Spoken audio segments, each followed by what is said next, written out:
Comme d'habitude, on retrouve notre séquence invitée. On connaissait le commerce équitable. Eh bien, voici venu le design responsable et les bijoux éthiques. Pour en savoir plus et pour en parler avec nous, nos deux invités. Vanessa Causse, vous êtes styliste plasticienne, auteure du livre Design responsable. Et puis je reçois Sophie Beneteau, vous êtes créatrice du site internet So Capristi qui vend des bijoux éthiques. Et d'ailleurs vous en portez de ces bijoux éthiques qu'on trouve sur votre site. Alors expliquez-nous, qu'est-ce que ça signifie un bijou éthique, enfin qui rentre dans une démarche éthique, responsable? Alors c'est un bijou qui est fabriqué selon trois engagements en fait, économique, social et environnemental. Donc les bijoux déjà sont fabriqués selon des conditions de travail décentes. En fait, vous choisissez des créateurs de bijoux selon des critères très précis. Hein. Voilà, exactement. Les créateurs doivent suivre ces trois engagements-là et les artisans qui fabriquent les produits sont payés dans des conditions équitables. Ils travaillent dans des conditions décentes. Les enfants ne travaillent pas. Ça, ce sont les critères sur lesquels vous choisissez les créateurs. Ouais, d'accord. Ouais. Et ensuite, ils utilisent aussi des matières naturelles, des matières recyclées. L'impact sur l'environnement est réduit à son maximum.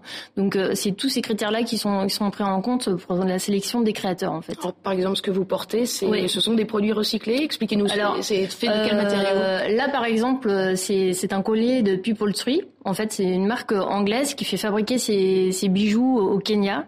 Et donc, les artisans sont payés équitablement. Ils travaillent dans des conditions décentes. Et il n'y a pas d'enfants qui fabriquent ces bijoux-là. Mmh. Ce bracelet, c'est un bracelet manchette qui est fait aux USA avec des matières recyclées. Donc, tout est fait de manière écologique. Et vous travaillez avec combien de pays comme ça? Alors, avec énormément de pays, en fait, il y a le Niger, il y a 14 créateurs, mmh. Et comme pays, il y a le Mexique, le Brésil, l'Inde, le Kenya, le Niger, il y a vraiment beaucoup de pays qui travaillent avec les créateurs, en fait. Et quelles sont les gammes de prix qu'on peut trouver sur votre site pour acheter ces bijoux? Les prix en fait sont assez variés. Ça va de 20 à 300 €. Ça dépend des matières. 300 €, là c'est pour toutes les bourses. Voilà, exactement. Et est-ce que ces bénéfices sont redistribués par la suite auprès de ces pays? Alors déjà, les bijoux, les prix sont faits de façon à ce que les artisans soient payés équitablement. Donc de toute façon, l'artisan touchera beaucoup plus qu'un autre artisan du modèle économique classique. Donc voilà. Et ensuite, selon les créateurs, il y en a qui vont pouvoir redistribuer un petit peu d'argent pour aider les artisans à se développer et par exemple investir dans des écoles, des choses comme ça. Alors vous aussi, Vanessa Causse, vous misez sur le responsable, l'équitable et notamment dans le design. Alors tout d'abord, d'où vous est venue cette idée ? Alors en fait, l'idée de cet ouvrage est partie d'une exposition qui était Matière à cultiver, qui a été mise en place par le VIA, donc l'Institut de la valorisation pour l'innovation dans l'ameublement. Et le VIA a voulu justement donner à découvrir au grand public des matières, de nouvelles matières possibles pour nos intérieurs. Donc il allait justement être possible pour créer de nouvelles choses, de nouveaux objets, mais aussi rhabiller nos murs et nos sols. Et du coup, quand j'ai vu cette exposition, ça a été comme un coup de foudre et j'ai trouvé qu'il y avait besoin en même temps de rendre la chose un petit peu plus abordable et plus populaire. Du coup, d'où l'envie de faire ce livre pour l'illustrer réellement en imaginant des intérieurs, en imaginant des objets qu'on pouvait avoir chez nous et rendre la chose un petit peu plus chaleureuse et pas seulement technique. D'ailleurs, on a une illustration juste à côté de nous. Ça, c'est fait à partir de quelle matière? L'écorce de noix de coco, voilà, c'est ça. Ça, c'est fait à partir de noix de coco. Donc, c'est une entreprise française qui s'appelle Arunic. Donc, qui propose des intérieurs, des revêtements. Donc, ça peut être autant pour les sols que pour les murs. Pour les salles de bain, pour les bureaux, les entrées, c'est possible pour beaucoup d'intérieurs. Mais un mur comme celui-ci, ça coûte combien? Ça coûte beaucoup plus cher, j'imagine, qu'un revêtement traditionnel. Oui, c'est sûr que ça va coûter un petit peu plus cher pour celui-là. Il y a des produits spécifiques comme ça qui sont plus chers, donc là, ça va être de l'ordre de 20% plus cher que quelque chose de classique, au mètre carré. Et est-ce que c'est aussi pérenne? Oui, ça par contre, c'est complètement pérenne parce que ce sont que des matières naturelles, donc pas du tout traitées avec des choses chimiques, avec des colles. Tout est naturel, donc forcément, ça dure beaucoup plus longtemps et c'est pérenne dans le temps.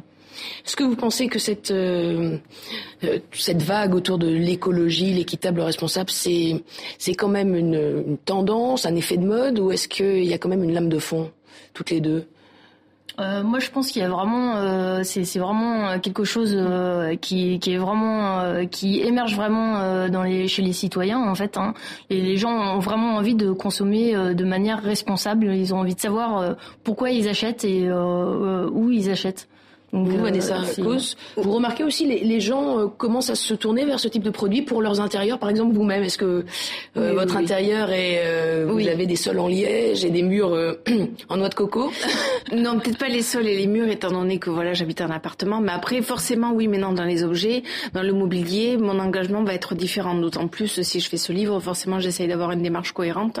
Mais effectivement, oui, parce que le consommateur, on a vraiment envie maintenant de connaître le cycle de vie de l'objet.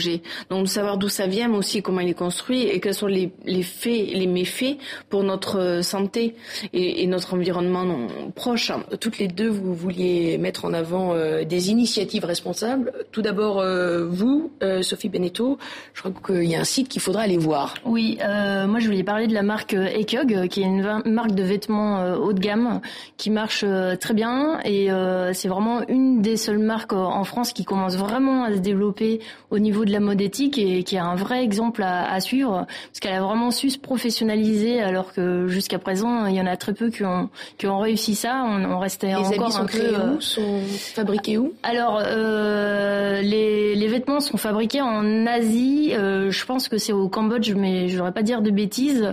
Et les créateurs eux sont originaires de Bretagne et tout est fait de manière équitable et complètement écolo. Ce sont que des matières naturelles et bio et en plus, c'est vraiment très tendance. Donc, c'est vraiment un bel exemple. Et puis ça aide, en l'occurrence, des populations au Cambodge qui les fabriquent. Exactement. Oui. D'accord. Donc, à suivre. Et vous, Vanessa Causse? Donc moi, ce serait Project Import-Export qui permet justement d'imaginer de nouveaux mobiliers pour nos intérieurs et nos terrasses.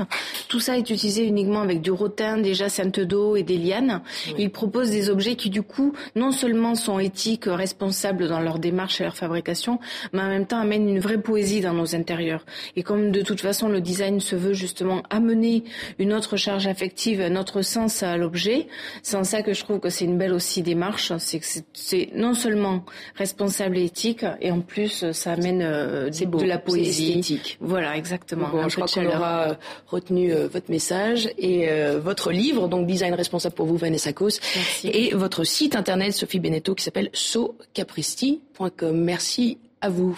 Merci.